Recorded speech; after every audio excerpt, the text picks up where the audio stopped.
was said earlier, the problem today is that there are not enough organs and people want to live. And because they want to live, they'll do everything in order to live. And what they are doing now is unethical, immoral, in any sense of the concept of ethics, to go to a poor country to give $1,000 to someone who will not get a post-op care, who may be damaged there, who will not make much out of the money that he got, and yet abuse him and pay to the third party who is negotiating $150,000, because that's what the negotiator is taking in free market type of human donors that are taken for money. Therefore, there are two options. One is I would say the hypocritic option of current Western societies who outlaw any compensation to the donor, but close their eyes to what is really happening, which is a full free market and abuse of specifically underdeveloped countries, citizens from underdeveloped countries, which I think is outrageous. On the other hand, if compensation is done in a regulated form within the country and not going outside the country, and people will be compensated for the good deed that they are doing, I see no serious ethical consideration not to accept it. On the other hand, I that in a capitalistic society where everything is done for compensation, why should a kidney donor do it for free? Why should the physician who is doing the operation get money? The hospital in which it's being done gets money. The organization, the U.S. renal data, whatever, or in Israel, the Central Bureau for Transplantation gets money. The recipient gets his life, and the only one who did the good thing and risks his life, he should be altruistic. I fail to understand why this is such a dogmatic, empiric assumption in most Western societies. Now, if it is regulated, and if it's being compensated in a reasonable way, which is not to give $1 million, which will make an incentive to the poor to do it, even if they don't really want it, but to compensate in a reasonable way, the poor will have something out of it. He won't be less poor just because he was compensated. And the risks involved are really minimal for a patient, a healthy patient who becomes a donor, and he will get good medical care because it will be done in the United States openly and officially. I think that would be the right way to do. And the way into details from a halachic point of view, from a Jewish legal point of view, that is perfectly acceptable. There is nothing against compensating a good deed. I'm a physician. I hope I do some good things when I work as a physician, but I'm not doing it for free.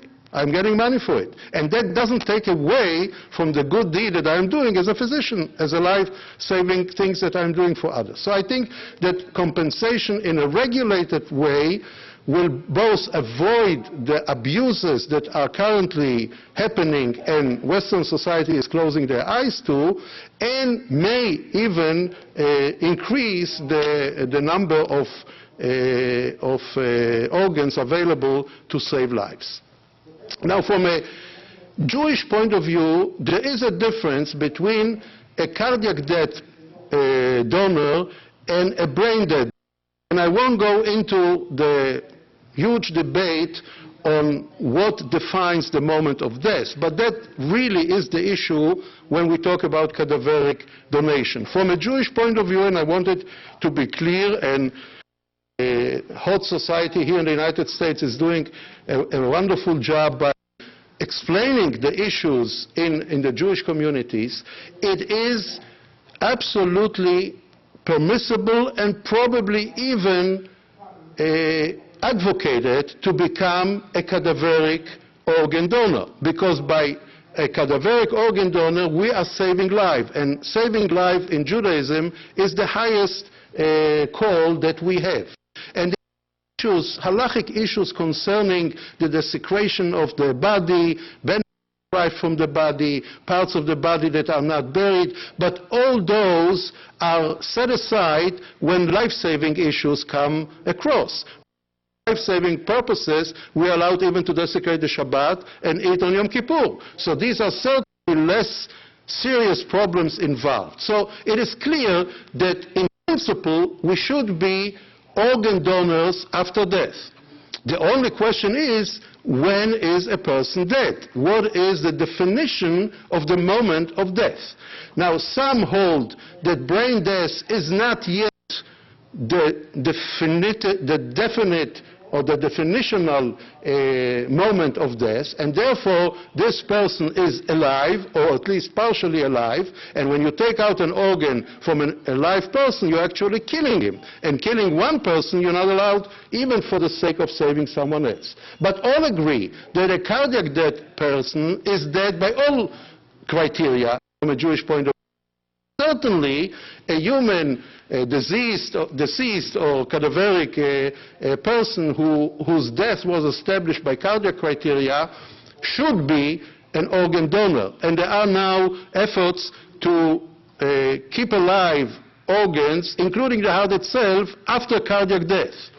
And I don't know how successful it is and how successful it will be. There are some problems in preparing the dying person for it, but that is certainly something that should be promoted by all opinions.